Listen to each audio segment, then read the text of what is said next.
Hey, what's up, y'all knuckleheads? The Packers absolutely choked last Sunday, and I'm going to be breaking down the top 10 plays that made them lose that last game. If you like what you see, leave a like and subscribe, and I'll make more. Now, there's one really big play that I know we're all thinking about. I'm just going to say right off the bat, I'm not going to include it in this video because, first of all, Marquez Valdes-Scantling had a really good game. I don't care what anyone says, he had a very good game. He did everything that was expected of him. And just because he had one bad play and he's been getting a huge amount of death threats, I don't believe he should be put in this video. He's a really good receiver. I'm glad to have him on the Packers, and it's not his fault that this was the loss. The Packers' main problem on Sunday was they could not stop third and long. It didn't matter what the third down in yardage was. It could have been third down and 8, third down and 12, third down and 26. It didn't matter. The Colts were going to convert. And one thing I want to bring everyone's attention to is look at the top of the screen and look at how much yardage of cushion that Kevin King is giving his receiver right there. That, of course, you're in a third and long situation and you want to be giving cushion, but there's a point where that's too much cushion. All that the Colts have to do is just run a slight underneath route and just push through, grab the ball, and then just push forwards and get through the defender that's right there. And that's exactly what they do. Philip Rivers drops back. He drops a little dump down right to him, and he's got three Packers defenders to go through. He goes straight through the middle, bad tackling, and they get an easy first down. Now, I'm not gonna pin this blown coverage on Mike Pettin or on Kevin King, because this one was more on Chandon Sullivan, and it's just something that Mike Pettin needs to teach him. There's number 39, Chandon Sullivan, right there, kind of middle of your screen, guarding the slot receiver. But you can see, right when he says hike and drops back, if you look at Chandon Sullivan, he looks over straight at the receiver. He knows that that's his assignment. He knows that he's supposed to be guarding in front of the sticks between the 30 and 35, as Kevin King is playing safety over the top. But what Chandon Sullivan does is he drops back towards Kevin King, as you can see as he comes off screen. And when he catches it, you can see they're both holding hands right next to each other. You can't have two players on a football field guarding nobody. Everyone has an assignment in his own, and Chandon Sullivan blew that one. Right here, we got another similar situation on third and long. I want everyone to take a look at both Kevin King down here, closer to the screen on the very far end, as well as Jaire Alexander up top there. And you can see that they're both playing right at the sticks when the ball is snapped.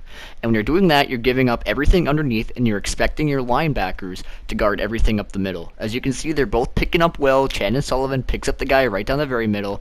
They got number 81 there, who I believe if they would have thrown it right there, you might have been able to make a move and beat Chandon Sullivan around the corner. But Chandon Sullivan recovers quickly. When Philip Rivers sees it, there's not enough time to throw it there anymore.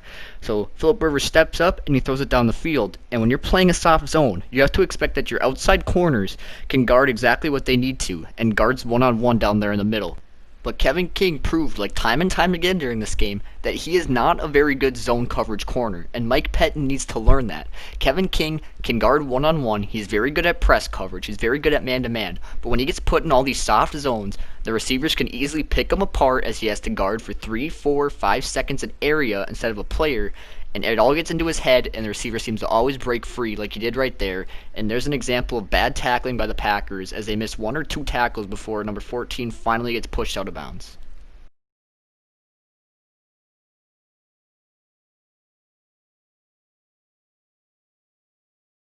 Now, after looking at all of these examples at third and long, would you be surprised that since 2015, the Green Bay Packers have allowed more third and 10 plus conversions than any other team in the league?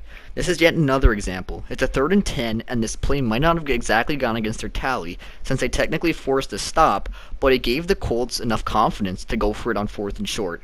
Philip Rivers drops back, and he's got nothing open in the middle. There's great coverage up the middle, but there's nobody on the entire left side of the field. Mike Pettin should not be giving receivers 10 plus yards of running room before the next player. It gives easy plays for running backs, such as Jonathan Taylor, one of the best in the business, to put on a move on these two players and give an easy fourth and short. This is not the type of coverage that you want to play on third and 10. You want to make sure there is someone on every single person on that field when you're only rushing 4. There's 7 guys out there to guard 6 players. There's no reason why there should be someone with 10 plus yards of running room in front of them. And the real crime now is that it's 4th and 1 at the 46, which is an obviously go for it. And 4th and 1s are a lot easier to convert than 3rd and 10s. The Indianapolis Colts finally subbed out Philip Rivers here for Jacoby Brissett on a 4th and short. Now, when you sub out your main quarterback for a mobile quarterback, you have to believe that they're going to be running. So I want to know what the heck this Packers defensive front was doing, only putting 5 guys on the line and 1 linebacker behind. This is just a classic case of bad tackling. I'm not going to put this on one of their 10 worst plays because 4th and 1s are very hard to stop and it's expected. But I want to know what the tackling was, what the defensive game plan was. When it's a 4th and short, the main play that's ever run on 4th and shorts are runs up the middle. So why do we have 5 people on the line and 1 middle linebacker guarding the entire middle? There is so much open room in the middle you could drive a truck. And just sit here and watch it. How many tackles a quarterback breaks of your defensive players. There should not be linebackers, defensive linemen, jumping on top of a quarterback and him plowing through and taking this many broken tackles. I mean, look at this. He got touched right at the line of scrimmage and he dragged everyone forward, broke about 6 tackles, and went up to, let's see here, 5, 6, about 6 to 7 yards past the line of scrimmage. You can't have that. That's poor tackling, and that's why we cannot play soft coverage. Our players cannot make tackles in the open, which gives easy run after catches and easy first downs. The Green Bay Packers forced yet another 3rd and long, and this is another 3rd and long situation where they technically get the stop, but they make an easy 4th and short that the Indianapolis Colts eventually went on to convert. This is the exact same play, it looks like, from the Jonathan Taylor clip I just showed you. He drops back and he does an easy dump off to Hines, and Hines has yet again another 10 plus yards of running room right when he catches it. That's okay because it's a 3rd and 19, and you're relying on one of your 4 defensive backs that you have back there to make a play. He's got one lead blocker and 1 wide receiver already blocking. As you can see right there, 1, 2, 3, 4 Green Bay Packers are there. There is no way that he should get past the 40-yard line when you have 4 players trying to go after 1 player. But he goes straight through the middle, and they barely get any contact on him, and he gets another 5 plus yards from where he should have been down. And instead of a 4th and 8, 4th and 9 situation, you give a 4th and 4 along with an Indianapolis Colts team that just gained confidence off a 15-yard play. And the Indianapolis Colts eventually went on to convert this, and that is something that you cannot have as anyone on the NFL field. This is a play I didn't know if I should include, but I just had to.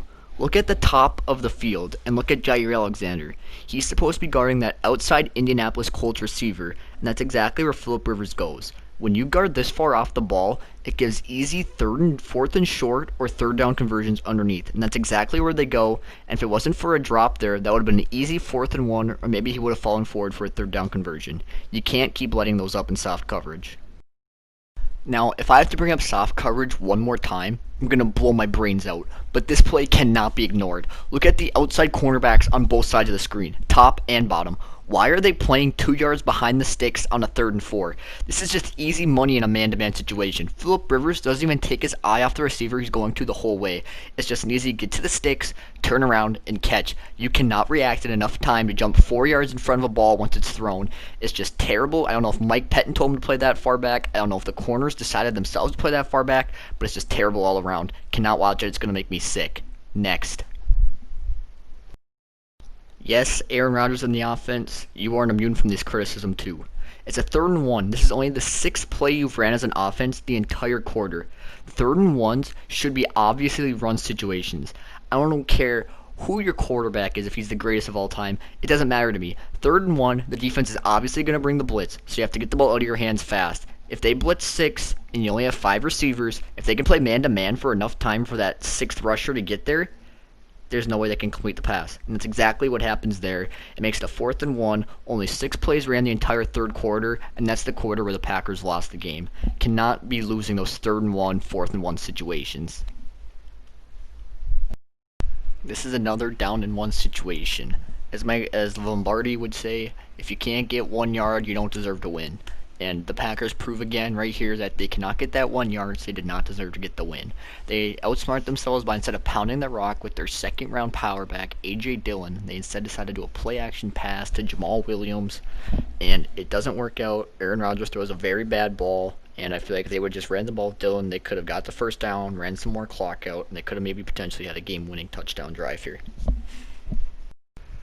If your special teams look special, you're not going to win a lot of games. Simple as that. They've only ran 6 plays the entire half so far, and because of an offside penalty, it allowed them to do a nice little short kick to Darius Shepard, someone who's not very experienced in returning, and he ends up bringing it back and fumbling. That's the last thing you need when you have Aaron Rodgers as your team's quarterback. Aaron Rodgers can lead the team from anywhere on the field, whether it be the 1 yard line or the opposing team's 1 yard line. You always put the ball in his hands. I don't care what the field position is. You didn't flip the field by bringing it back. What you did is you gave the Colts the ball back for more time, and bad play all around. Lastly, I had to include this play. This isn't the exact play, but it's the play after. They have 50 seconds left when Devontae goes down, and what they decided to do is they decided to spike the ball instead of run another play with 50 seconds, and it wasted a valuable down that they could have used at the end of the game. Bad play call. Rodgers should have went no huddle and hurry up and called the play. Do you agree with these? Do you not? Leave a like, subscribe, let me know in the comments.